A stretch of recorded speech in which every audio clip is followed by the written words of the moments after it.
103e lettre de Sénèque à Lucilius. Pourquoi es-tu si précautionneux à l'endroit de ces accidents qui, s'ils peuvent arriver, peuvent aussi ne pas arriver?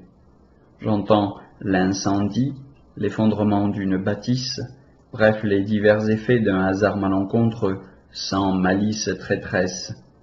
Mais observe plutôt, mais esquive le méfait qui guette, qui tend ses filets.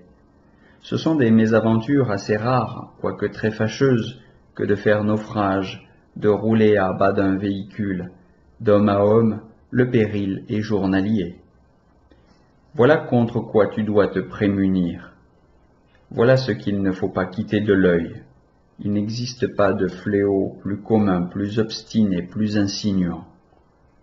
Et la tempête menace avant de se déclarer, l'édifice craque avant de crouler, la fumée signale l'incendie, mais la malfaisance humaine frappe à l'improviste, d'autant mieux dissimulée qu'elle opère de plus près.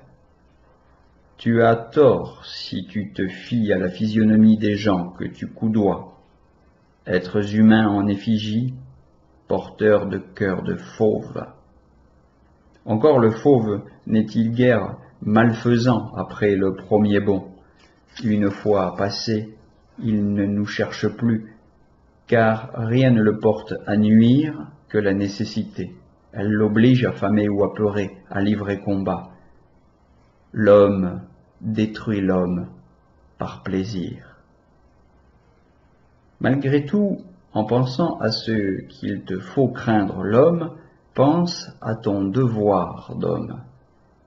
Ne perds pas de vue cette double consigne, éviter qu'on te fasse du mal, éviter d'en faire toi-même. Te réjouir des avantages d'autrui, t'émouvoir de ses malheurs et songer à ce que tu dois réaliser, à ce que tu dois garantir. Ce que tu gagneras à vivre de la sorte, on te fera du tort, mais on ne te dupera plus.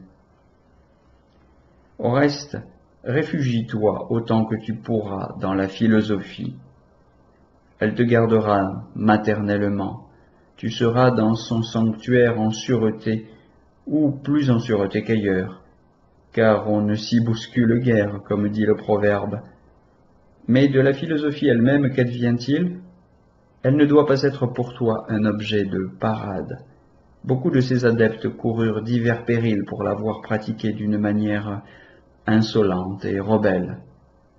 Son rôle est de t'extirper tes vices, non de dénoncer ceux des autres.